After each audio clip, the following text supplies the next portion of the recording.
We have a world first for you. Literally, no exaggeration, no joke. Dan Willis is just an incredible former Navy senior top-level secret whistleblower. We're talking back in the days of Morse code. Dan Willis is an extraordinarily intelligent being. He's also an extraordinarily loving being. Does everybody know Dan Willis? Here, raise your hand. I really, really, truly want Dan to really get, because again, he's as humble as all the others. They're so humble. I really want Dan Willis to feel and understand how much we love him, how much we honor him. His whole life, he's been dedicated to free energy, to technology that can only advance humanity. That is Dan Willis. And it seems it's just so fitting that he's the guy, he's the man that was selected from upstairs, Galactic Federation of Worlds, to bring you with his team of scientists. We're bringing up Chris Essonne from France, and we're bringing up Kent Noonan with Dan Willis, who we're going to bring up now. Sir Dan Willis, please take the stage, sir. Oh, my God.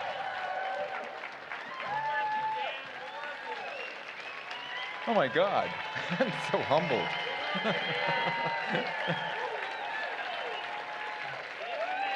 Yeah, you know, I come from a remote mountaintop in the forest with my wonderful wife, Rebecca, and we've been living off the grid for over 2 decades, and this is the first time I've ever done a public presentation. I just want everybody to know.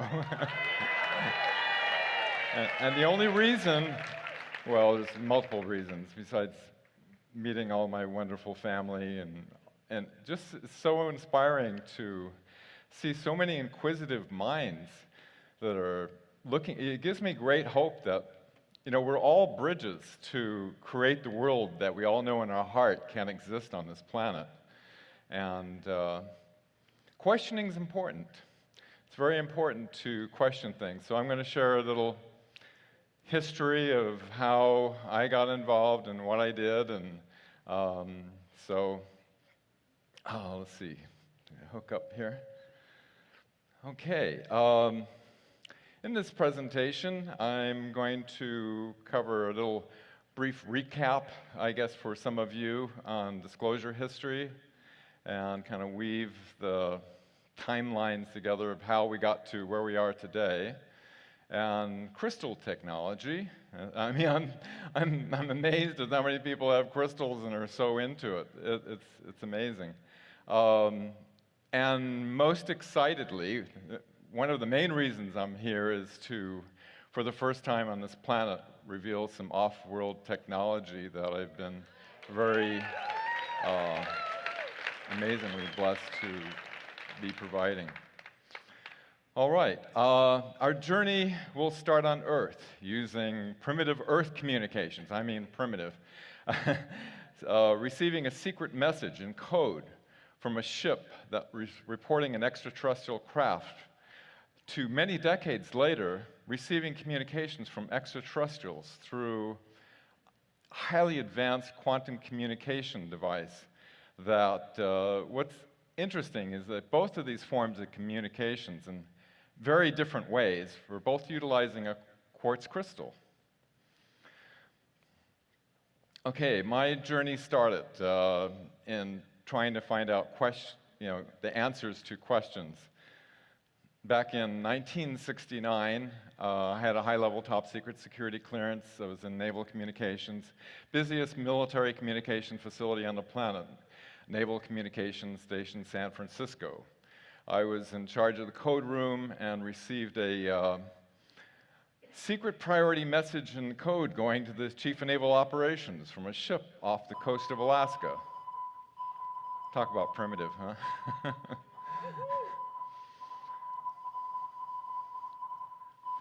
The ship was reporting it was off of Alaska, off the coast, and it was reporting a 70-foot diameter disk that emerged. The crew witnessed off of port bow.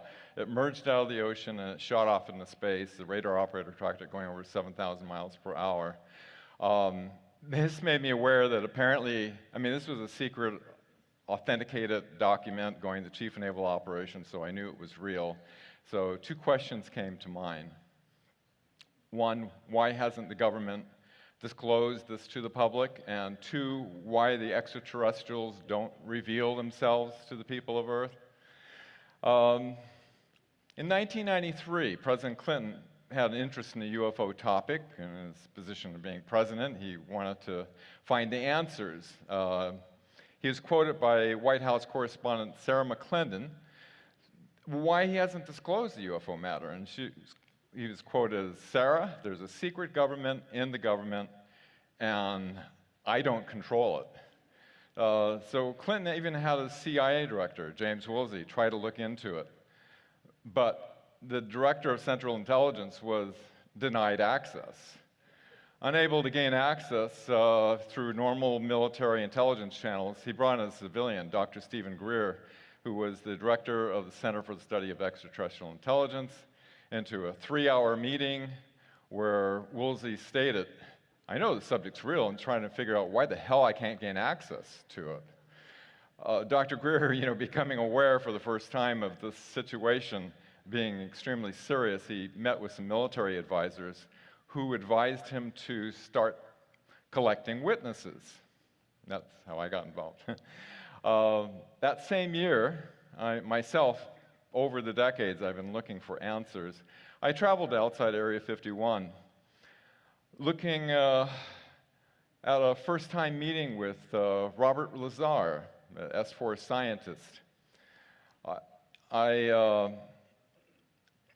There was no recordings allowed whatsoever, but I'm good at breaking rules. So I was sitting in the front row. We had about a dozen researchers, and so I recorded it, and his testimony has remained over the decades 100% consistent.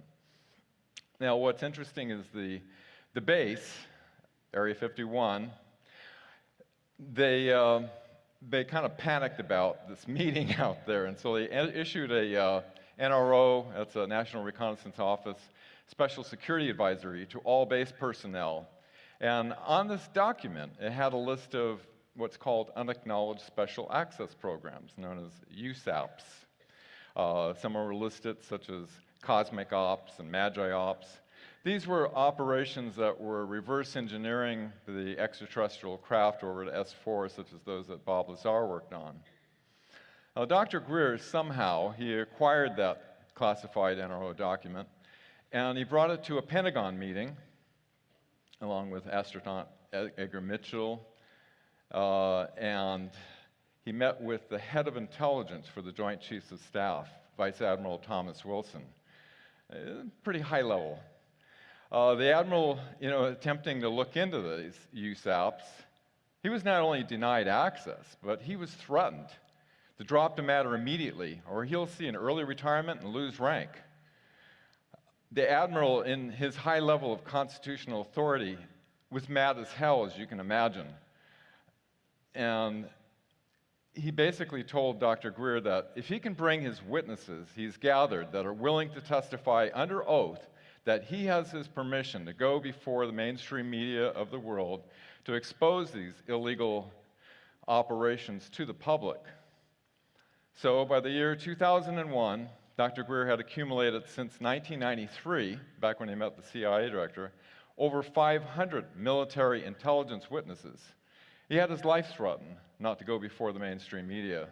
Courageously, he brought 21 witnesses who each stated, after they gave their testimony, that they were willing to testify under oath before a congressional hearing that we were seeking, before the mainstream media of the world at the National Press Club in Washington, D.C. I was one of those witnesses.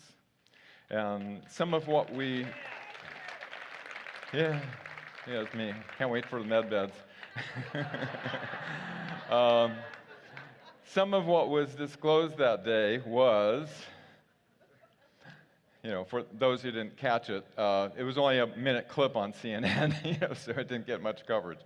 Our legal constitutional governments being denied access, including presidents, CIA directors, heads of intelligence, no legal oversight to these rogue operations taking in trillions of dollars, that we have the scientists that can prove before an open congressional hearing that we have zero-point energies that can end the energy and environmental crisis. Keep in mind this is 2001. Before we went to the moon in 1969, a lunar base on the far side of the moon was visually witnessed. Astronauts are sworn to secrecy what happened when they went to the moon in 1969, and that NASA sanitizes the UFO photos out before they release them to the public. 57 different extraterrestrial species as of 1989 have been cataloged. Keep in mind, everybody's willing to testify under oath, that gave their testimony. Red glowing ET craft have shut down multiple nuclear weapons at missile launch facilities, U.S. Navy ships reporting disc-shaped craft coming out of the oceans in secret reports. Alien reproduction vehicles, built back in the 1950s that could go faster than the speed of light, were witnessed at Norton Air Force Base in 1988. Werner von Braun disclosed in his deathbed testimony that a series of false flag scenarios had been pre-planned in advance. The next event on the list was terrorists, which actually happened 4 months later on 9/11, with the final planned event to be a false flag alien invasion and much more. I thought, myself being an ex-ABC newsman, I thought with all this media, the place was packed with reporters, 22 cameras in the back row. I thought, how could this not be a world-changing event with this much media coverage? The Bush administration denied the requested congressional hearing, of course. You have to think, if we had faster-than-light anti-gravity vehicles developed back in the 1950s, as fellow witness Mark McCandless revealed, who was allegedly said to have committed suicide before he was able to testify at the June 2021 Senate UFO UAP hearing regarding anti-gravity craft that the U.S. possesses, then like the planned terrorist event with the technology, it is possible they'd be able to pull off their planned fake alien invasion today, while the government continues, and you notice in all the hearings they all say, oh, we don't have anything like that, right? Continues to claim we don't have that type of anti-gravity technology, but more is coming out all the time, as you can see. This event inspired, at least some people caught it, on the channels that got very little coverage.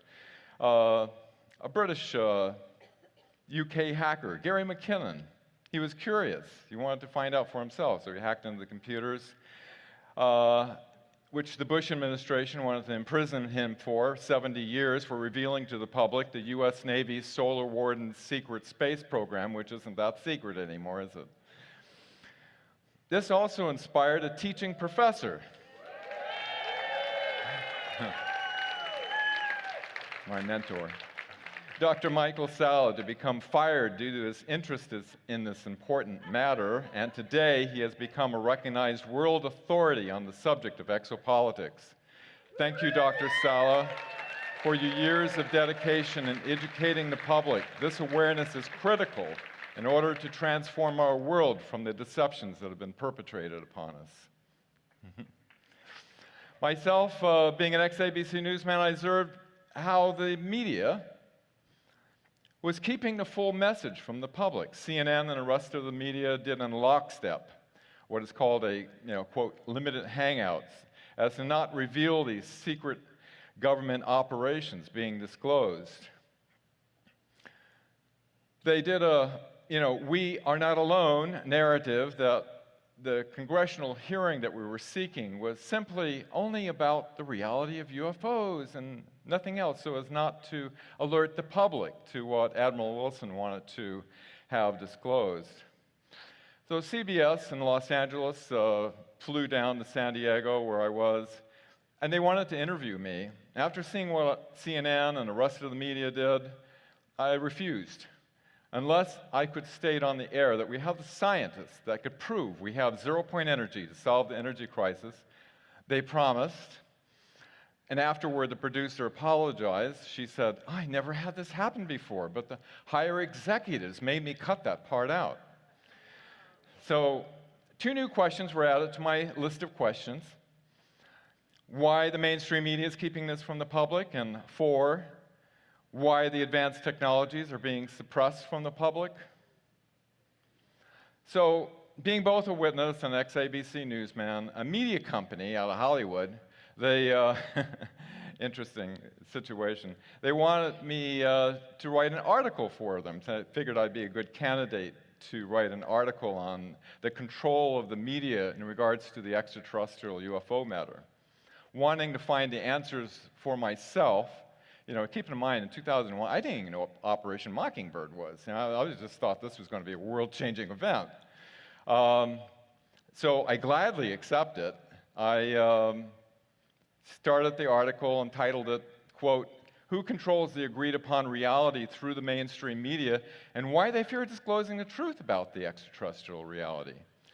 So in order to find this answer, I began to research back through history from the beginning of the 20th century to present day, based primarily on witness testimonies and authenticated documents in which a hidden history that read like science fiction began to reveal itself. Now, this is old stuff to a lot of you, that I know you're a very savvy audience. But around 1933, the Draco of the Sakar Empire violated the Prime Directive and gave the Nazi SS advanced technology and entered into an alliance with them. Before the end of the war, the Nazis had a plan. Weltanschauungskrieg, that translates to worldview warfare. The plan was to infiltrate into the United States and create a, quote, matrix of perception in order to hide their operations. Allen Dulles cuts a deal with Major General Reinhard Gehlen, head of Nazi intelligence, to bring in thousands of Nazi spies into the OSS, which turned into today's CIA.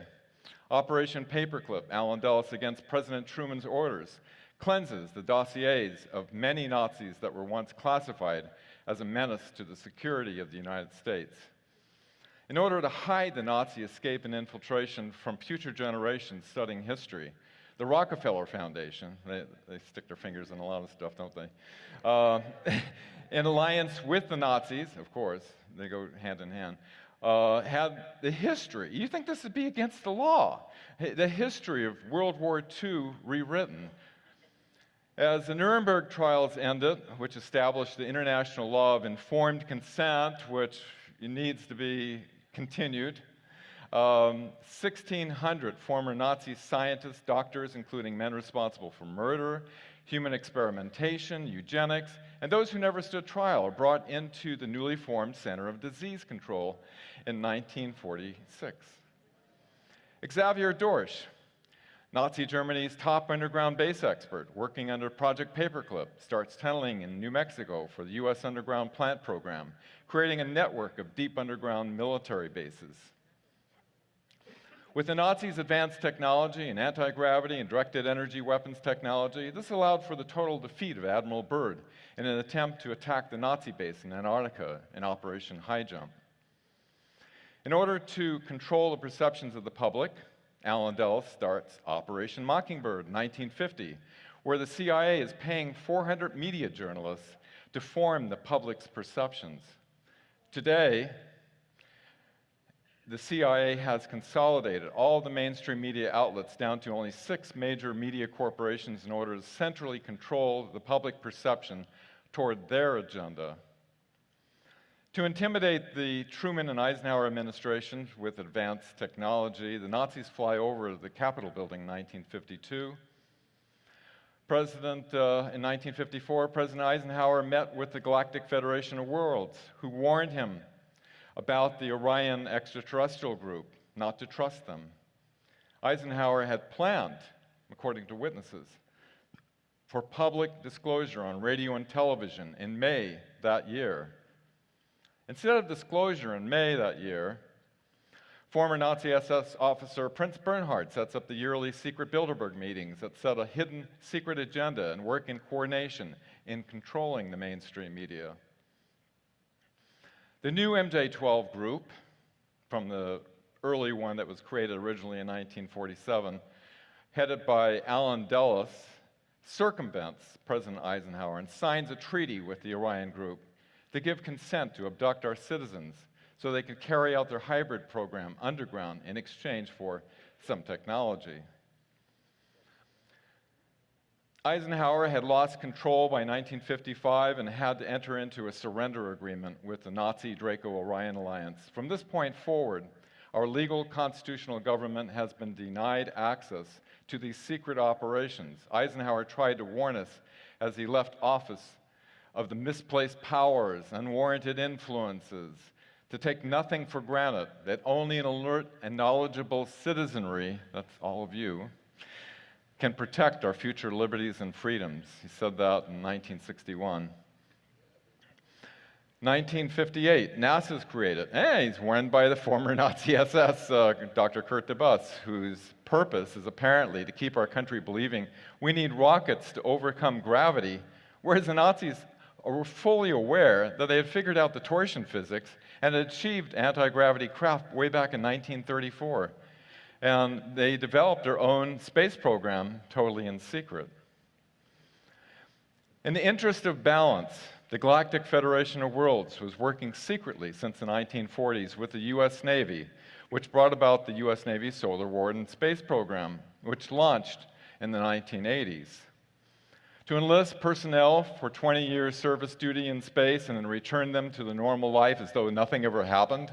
At the end of their enlistment, they utilized these advanced holographic medical technologies to age reverse and time regress back to the entry time of their enlistment, and then erase their memories of their service in space. Nevertheless, several had experienced total memory recall of their recruitment in space. Let me just get some water here.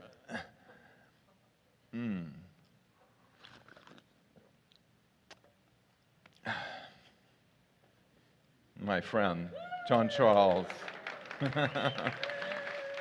There are many Solar Warden super soldier heroes, many of the people who don't go to things like we're at are unaware of, such as John Charles, who served aboard the Solaris rescuing people from the Draco.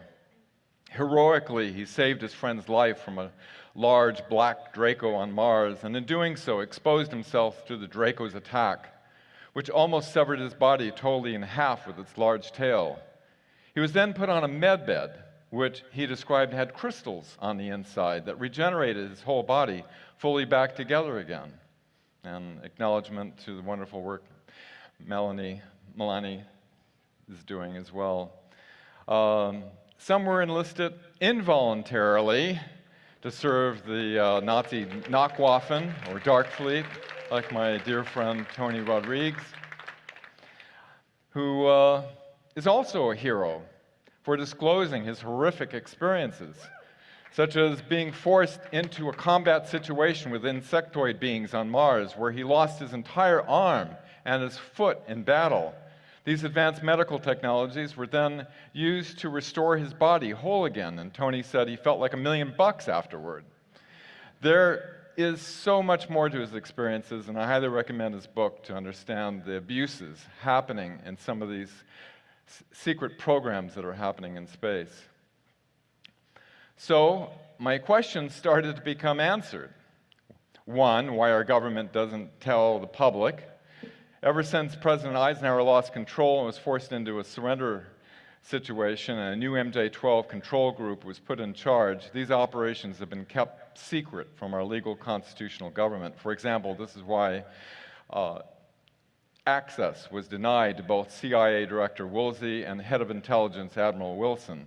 Plus, I'm sure they do not wish to reveal the crimes against humanity due to the MJ-12 giving consent to the Orion Greys to abduct and use our citizens for their hybrid program, such as what happened to our dear friend Elena when she was 9 years old. Elena also experienced being healed on a med bed from a result of that abduction. Two, why the extraterrestrials don't reveal themselves to the people of Earth. You know, that's a question in my mind for a long time. It was like, what are they, sneaky, or do they have something to hide? What is it? The Galactic Federation of Worlds had established what is called the Prime Directive, which states that it is not permitted to make contact or interfere with lesser evolved races unless they are threatened by an outside source.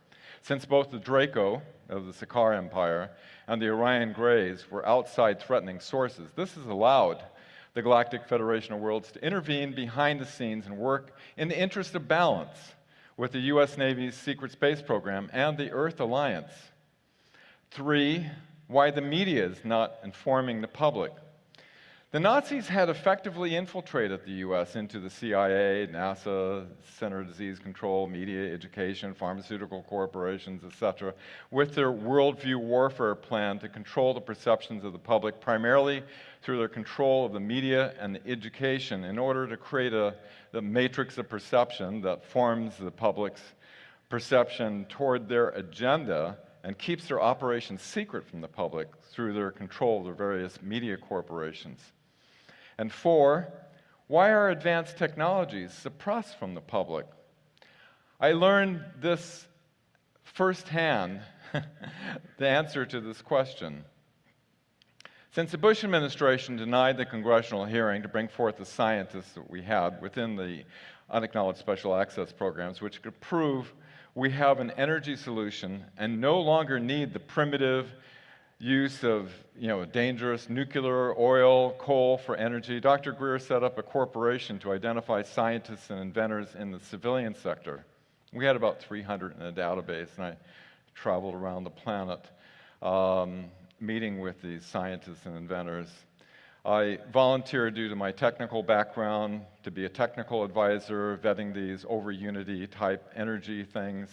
For over 10 years of threats, murders, the secrecy has been maintained that was originally set in place by the Invention Secrecy Act of 1951. Ryan? Suppressing, whoop, too far. Suppressing, I gotta have notes, yeah, there's so much to cover on this. Suppressing anything having to do with things like free energy or anti-gravity that would evolve our civilization far greater than it is today. My wonderful wife, Rebecca, helping at the lab, meeting with Professor Tom Bearden. The inventor will receive a national security order. Stop, Brian. Stop. That will, things like anti-gravity, free energy, they will receive a national security order in which has suppressed over 6,000 inventions. As much as I wanted to see an energy solution for the world, I eventually realized this is not going to happen until the present control structure is dismantled, and therefore I surrendered any further efforts.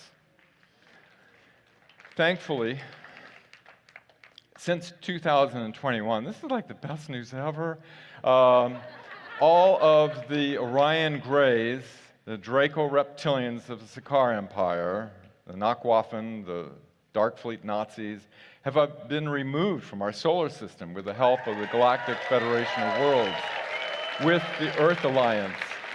When the people of Earth come to a realization of this, there will be an immense amount of gratitude for their assistance in liberating our planet from these regressive extraterrestrials. Now it's up to us, through awareness and a rule of law, to take back our planet from the dark human elements that have been doing crimes against all of humanity. Currently, a disclosure plan has been given and has been activated. We can see that happening, can't we? I believe we are on a positive timeline path of seeing the deep state elements being exposed and taken out of places of power as we move forward toward the complete liberation of our planet and to release the many decades of suppressed technologies that have been kept from humanity by the dark elements using secrecy and deception to now bring forth a beautiful, unimpeded future for all of humanity.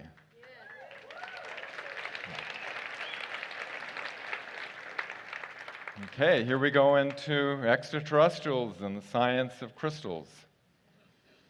The beginning inspiration of my work with the science of crystals began in the year 1977, where I had a Kundalini opening experience, millions of volts going through your hands and your feet, and I interacted with a being that had an incredible amount of love coming from its eyes that projected a sphere in space, telepathically conveying what the geometrical structure of the matrix is in relationship to consciousness. Although this was totally new information to me, over the decades that followed, I found much of what the being conveyed to have many scientific indications of being valid. Unbeknown to me, curiously, I found out decades later that Dr. Marcel Vogel was on top of a sacred mountain in India. He was having a Kundalini opening experience too, and about his future work researching crystals. Elena Danaan later identified this benevolent being as an emissary. This is an illustration from her book, A Gift from the Stars, that details over 110 different extraterrestrial. She's such an incredible artist. And she was seeing the actual database of the Galactic Federation and reproduced all these images. Incredible. It appeared that quartz crystals held a key to understanding the structure of the matrix and the interface with consciousness. This led me to a new question. That was, what is the geometrical nature of matrix, of reality, and the interface of consciousness, and its relationship with quartz crystals? So in the early 1980s, I sought out Dr. Marcel Vogel, who was planning on setting up, he's still working for IBM. He had like 140 patents, invented the magnetic coatings, the liquid crystal displays that we all use in our computers, color TV, he was an incredible genius. And he had some unusual experiences out of man-plant communication, and too long of a story to go into. But I went and I helped him with setting up his laboratory, and he invited me to be a research associate. The first day I met with him, he visually dematerialized a tumor on this woman's foot in front of a doctor and myself, using a specially cut crystal using breath and the technique that he developed. I drove all the way to the mines in Arkansas and got a huge batch of crystals and helped procuring, I was working with the Naval Electronic Engineering Center and helped procuring a lot of lab equipment for his newly opened laboratory. And the crystals were being used to cut for 24 medical doctors that he was training on this technique that he was using. One of the projects I worked on with Marcel was very interesting. It was a type of holographic camera that can tune backwards and forwards into time. It was patented by the European Patent Office in France in 1955. Thousands of photos were made with it. My job was to develop technology to be able to view the projected holographic pattern on a real-time display rather than on a photographic plate.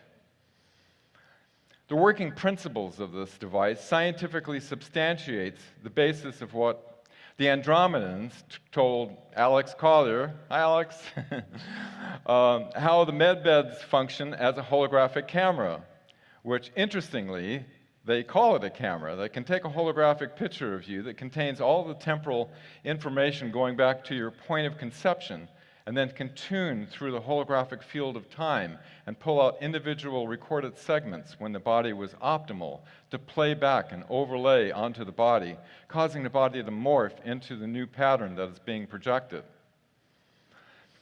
In 1984, I was interviewed on a television show regarding Marcel's work in the laboratory with crystals, and the technology I was describing as being somewhat science fiction back then is today becoming very close to a realized reality with the description of the technology used in the medbeds that many have personally experienced and described. Here's a short clip from that TV show.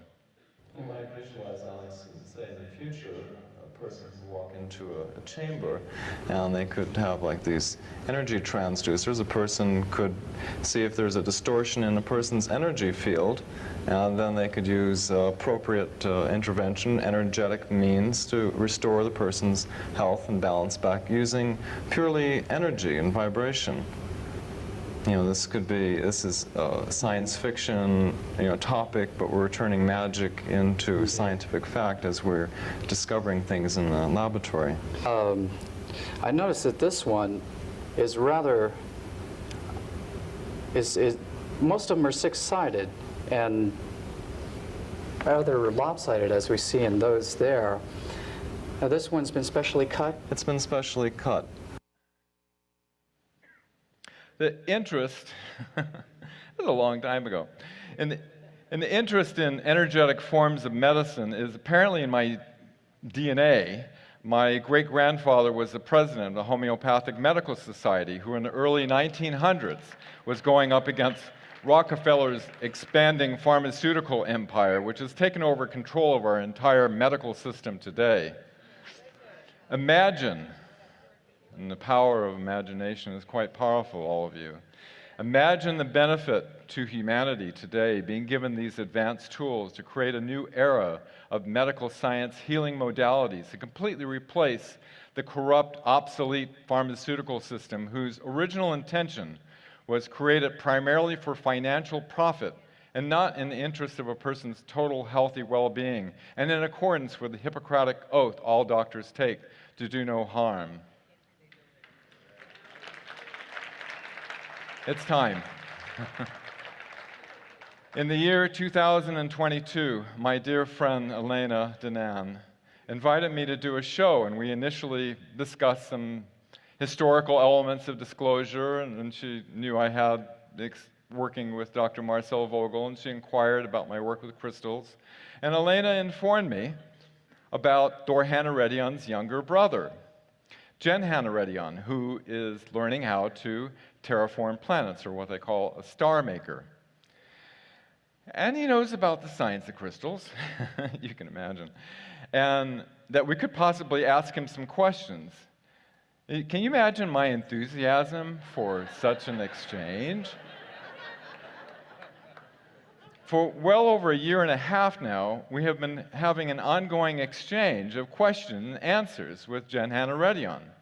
In our exchanges, I've learned why I possibly have an interest in this subject. Jen Han has access to devices that can read a person's consciousness field and can view their past lives, and revealed to me that in the time of Atlantis, I was once a scientist and an attendant of one of the crystal generators in the capital city of Atla. And my field of expertise, get this of all things, medical holographic science.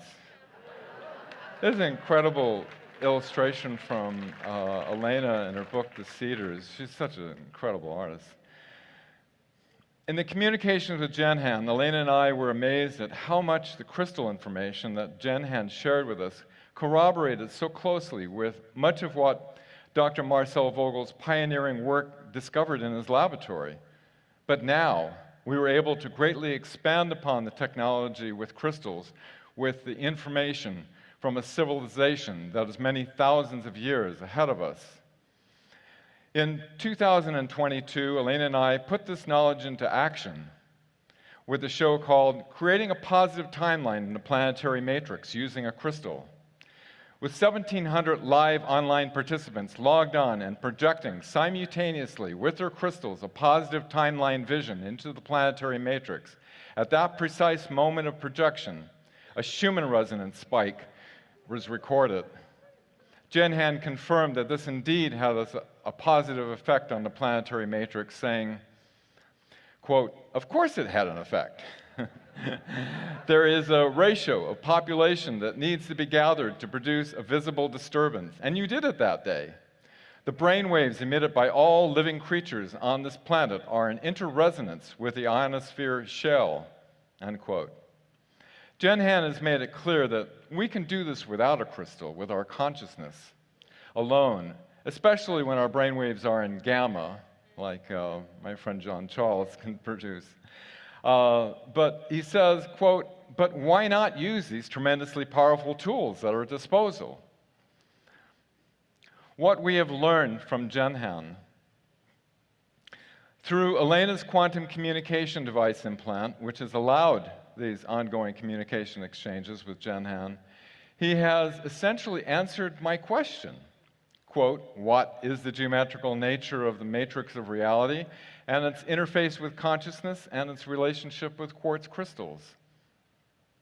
By sharing some basic fundamental knowledge and understanding the relationships of source, consciousness, crystals, water, breath, energies of mind, the structure of the matrix, the technology of their world, and the importance of love, I found much of my questions answered, and then some.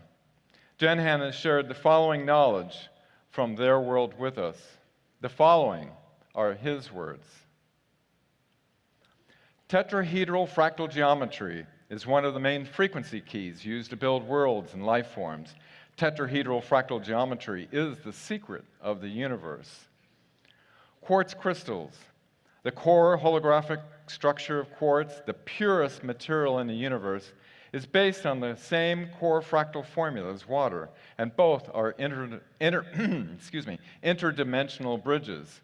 Crystals can store data just as water does because it is constructed on the same fractal core formula, but crystals have way more capacities. Of course, they are the most elaborate state of matter, so elaborate that it naturally embeds consciousness. A crystal can bridge because it exists in all dimensions at a time. The geometry of thought.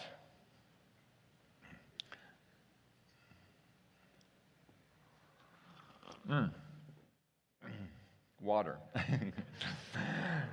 Everything in the created universe is constructed on geometrical holographic structure. The energies of mind are fractals of consciousness, solidified in a way, or shall I say, that have taken a form of geometrical manifestation. A thought creates an electrical projection. An energy thought reshapes the holographic geometrical formula of reality. It rearranges the micro-connections linking the fractal elements. Thought can reshape the holographic grid of reality because thoughts are complex geometrical patterns. The same thing Dr. Marcel Vogel discovered. The crystal will bridge the new pattern to the existing ones. And if the impulse is strong enough, the new pattern will force themselves onto the old, and the old will morph into the new. Breath. Breath carries memories and thoughts. It also carries the energy of a being, not only the encoding of its vehicle DNA, but as well as the encoding of the soul. When you project breath, you also project by superimposing a parcel of the soul being, hence a fragment of one's consciousness. The energy force that is a living manifestation of Source is being impregnated inside the crystal. Short, precise, powerful breaths are better than a long one. In a long one, the energy and tension gets absorbed by the ether. In short, quick breaths, the energy and tension keeps intact and doesn't lose intensity. I recommend short, quick breaths. Think about precise surgical. Intention is like a needle, sharp and targeted, very precisely to be able to penetrate matter. Now, this was confirmed in many years of working with man-plant communication. Marcel was able to measure this when he found that he pulsed his breath, almost like a yogic one round of yogic breath of fire, like that into the crystal. He got a far greater reaction to the plant, and so that was established. Quartz crystals, water, love, all interface naturally based on the same geometrical fractal core pattern formula. Water by its natural core structure is a universal connecting medium. Love is of a more complex holographic structure, but of the same fractal core pattern fractal formula as water. Crystal is a derivative geometrical pattern from water and love, but built on the same core formula. This is why they interface naturally. Love. The frequency of love is the connecting pulse between all living things in the universe, even through dimensional planes. Love is the universal bridge. It can bridge anything. I mean anything. That's his words. Love is the tool. So when you intend love into a crystal, you activate its transcending capacity.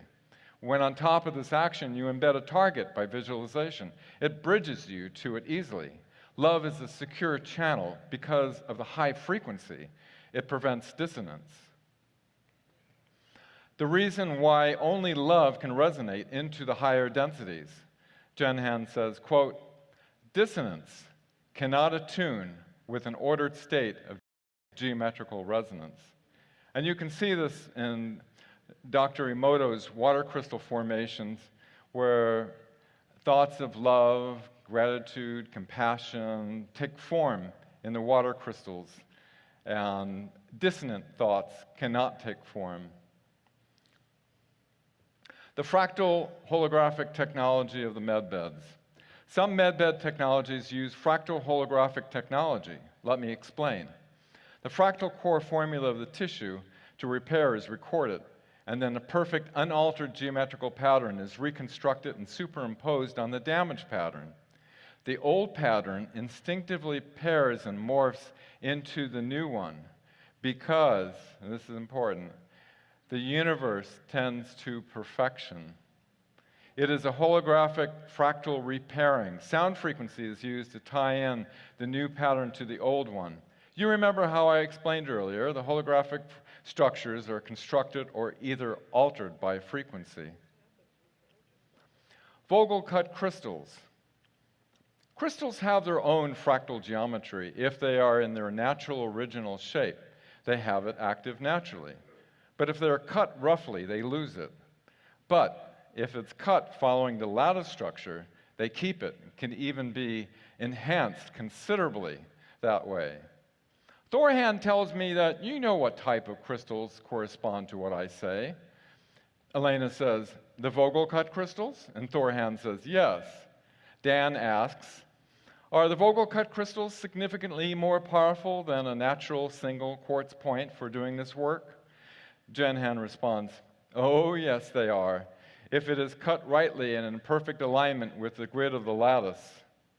Natural raw quartz are, of course, effective, but the Vogel-cut, as you named them, are a more surgical tool to operate into the fabric of space-time and universal consciousness. Dr. Marcel Vogel originally had a dream to cut the crystal in a dipyramidal form like a tree of life, whose angles, interestingly, are pretty close to what they use on the planet Era. Dr. Vogel went on to experimenting with more sides to increase the vortex spin within the crystal, starting with a 4-sided crystal, and then he went to 6, 8, 12. Jen Han says all the way up to 24 sides, the vortex spin can be used as a healing crystal because of the radiance that flows through it. But what we have learned from Jen Han is that when Marcel cut the crystal with 6 sides, it was very close to how they formed the crystals on planet Era. Besides the alignment of the C-axis, which is the crystal, it's the growth axis of the crystal, the 52-degree angle, Jen Han has specified even more exacting termination angles of 51.843 and 60.0 degrees, and most importantly is the 6 sides of the crystal must be in perfect alignment with the hexagonal core of the crystal lattice structure.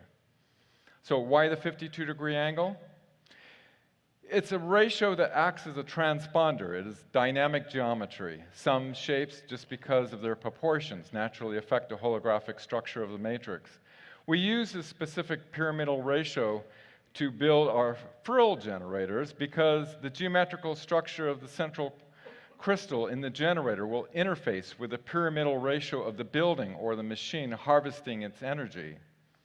The most accurate is 51.843. The 52-degree angle in your metrics is a general ratio for interface, and it corresponds to specific mathematics.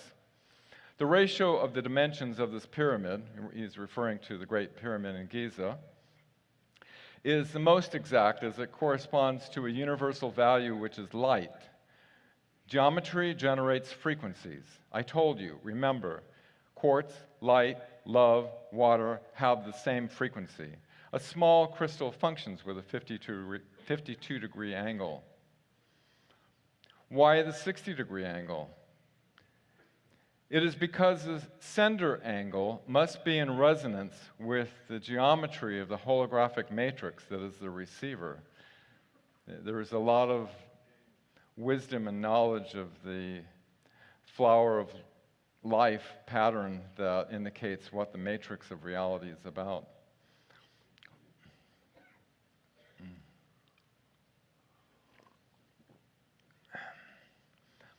Now, what Dr. Marcel Vogel did not know about, and this is pretty exciting, the phase conjunction node, or the eye of the crystal. Jen Han says, It works by finding the phase conjunction node inside the crystal, by projecting inwards the geometrical shapes of the two opposite points, in other words, the terminations of the crystals. Like a mirror, there is a vortex singularity of the crystal. Focus your thought and energy just there, and you may project your consciousness to anywhere you wish in this universe, and to other universes, to other densities, other dimensions. Anything is accessible in space, dimension, and time. This is great power, Elena. It is very important information. I am honored to be allowed to share this with you. A little backstory on this is that I've asked Jen Han a lot of questions, and this one he couldn't really answer. This information was from a question I asked, which initially he was unable to answer because it was listed in a topic that was part of a list of things in the Prime Directive not to mention. His brother, Thorhan, was able to get authorization from the Galactic Federation of Worlds to disclose this privileged information, and it was recorded. This is the eye of the crystal. Between the two terminations, two counter-rotating vortices come together, and the eye is in the center. Elena and I, we set up our crystals to open up the eye of the vortex by electronically pulsing the crystal piezoelectric lattice structure with compression waves. Jean-Charles was able to, this is a funny story, he was able to share Japanese music. He was doing some video editing that he wanted to share this music with Elena, and so, his amazing mind of gamma waves was able to, Elena just happened to have her crystal activated, and the vortex was open, and Japanese music was playing out of her crystal. Anyway, that's another story. Phryll. The Phryll from Source is the most powerful energy you can ever imagine to harness. Of course, when the singularity of the vortex is triggered in the crystal, and when it bridges to Source, Phryll comes from it. Phryll is the energy created by gravity waves in what you call the ether. These gravity waves are also named compression waves. These waves can be created by a gravity or a scalar pulse sufficiently powerful and constant. You will learn that consciousness can produce scalar waves and generate Phryll. I'm not speaking of electrical brain waves, which are efficient too, but about pure consciousness. Phryll can be present everywhere in the multiverse, and it is efficient when it is activated by a pulse. Phryll Generator Crystals on the planet Era. This is how they power their planet, their entire planet. It's also how they power their starships. Elena went over about the Atlantean technology, whether you use crystals or plasma. Jen Han says, on my homeworld, we have power generators such as those that you know from Atla, referring to my past life experience. But I don't remember, but I trust his equipment. I wish I could converse with you directly from face to face. How exhilarating it would be. Anyway, on Era, we do have central power plants, pyramidal power plants with a tall natural crystal in the center core. The Phryll harvested is collected in the top of the pyramid and resonated, or you may understand better the term teleported, to smaller devices that we name secondary generators. These transpond the Phryll for and towards the power web of our cities. In the countryside settings, each house can choose to have a small replica of the big pyramid generators, or either we can have a generator that supplies the whole community. That is how we have organized where I am coming from, Dura-Ur in the Nardarien Valley. We are relying upon a community generator on the hill above the valley. It supplies power to all the habitats. This is stable and greatly efficient because of the lake, the water. Phryll generators are always near water. Our sister works as an attendant, Elena Eredyon, Thorhan and Jen Han's elder sister. she's part of the maintenance team. He says it's more of an occupation for her.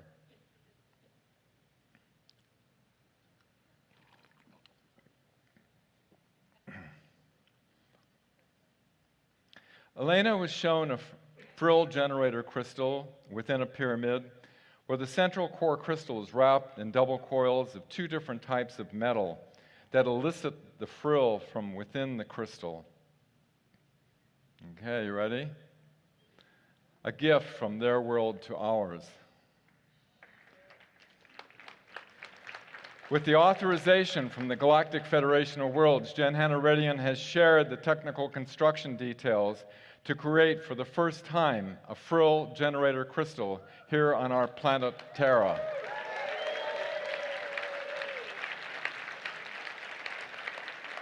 It is an extreme honor, that's understatement, to present this.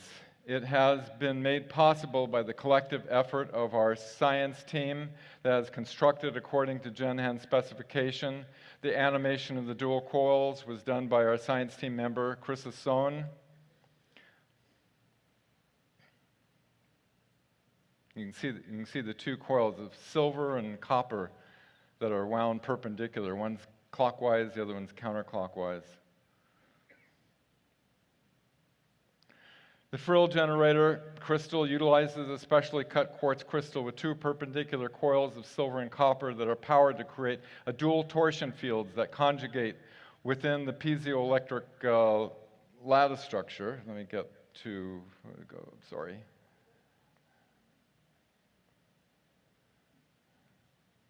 Oh, I'm missing a slide. The torsion fields conjugate with the piezoelectric lattice structure of the quartz to produce the frill. This frill can be used for beneficial purposes. So Jen Han says that when frill goes into the body, it doesn't modify the molecular structure of the body, but it actually modifies the oscillation between the molecules and removes dissonance, and therefore it's like healing. It's not exactly a med bed, but it's very healing. We're going to continue to research this new science. Note at this point in our timeline, we do not seek generating electrical power with the crystal.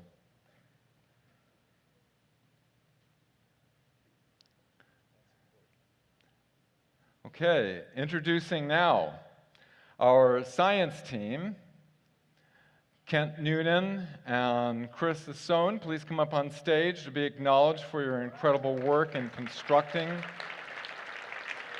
the Phryll Generator Crystal. We're extremely grateful to our planet's emissary, Elena Danaan,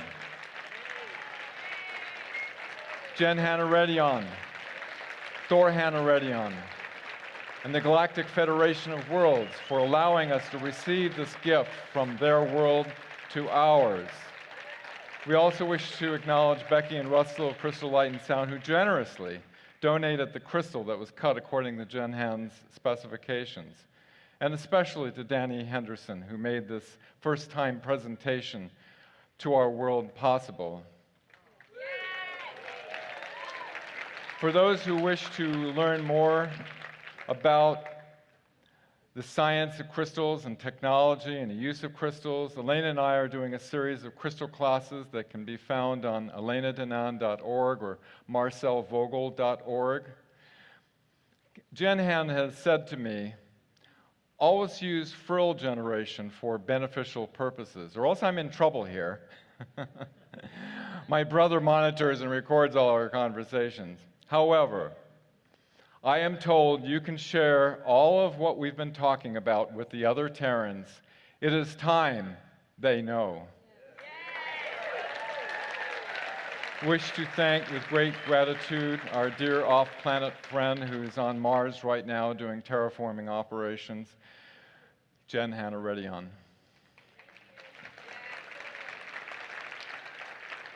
And now, without further ado, ladies and gentlemen, and others from the planet Terra, we present to you For the first time ever on our planet, technology that has not been seen since the ancient days of Atlantis is now being brought to you with the authorization from the Galactic Federation of Worlds, the first operational Phryll Generator Crystal on our planet Terra. This is like the small ones they use in their habitats.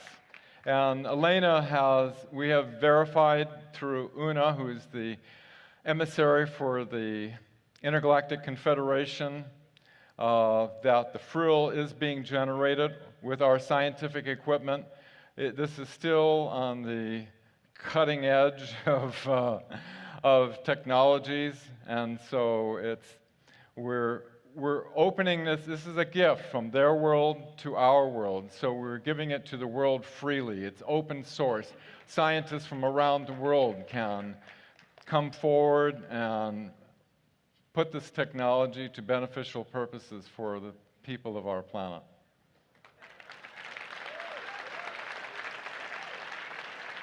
Kent Noonan, the engineer, scientist Chris Essonne. These two made the construction of it possible.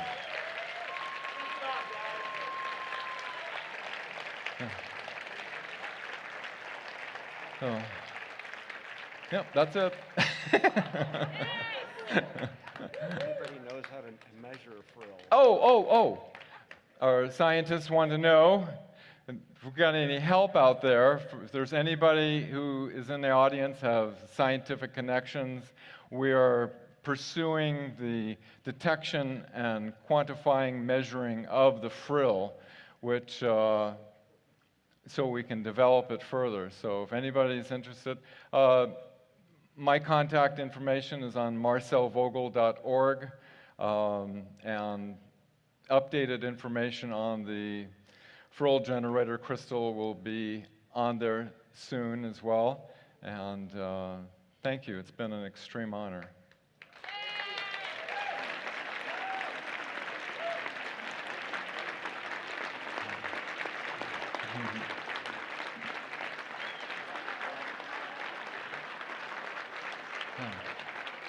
All right. So, can you? Oh, you can see it on the video. Okay, great. Yeah, the pulses you're seeing on the oscilloscope are the alternating pulses at 4096 hertz, which is the resonant frequency of quartz, and it's causing the torsion field that's within the crystal to elicit the Phryll that's being opened up. And that's what you're seeing. Thank you, everyone. Charging that water, so somebody's going to drink it. Somebody's going to drink that. I think Elena should have it. All right. I've got 30 seconds left.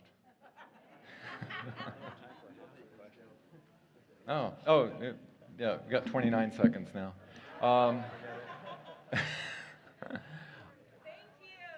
Yeah, if you have any questions, elenadanaan.org, marcelvogel.org. I know all of you have a lot of questions, so feel free to reach out, and happy to answer any questions. The entire transcript is there. Tell them the transcript of the law, the communication. Yeah. We got 15 seconds now. All of our communications that Elena and I have been doing with Jen Han Eredyon are on marcelvogel.org, and it's a communication log. It's like 144 pages of question and answer, and so you can see the chronology of the timeline of how we've evolved to a point of understanding. Bingo, we made it.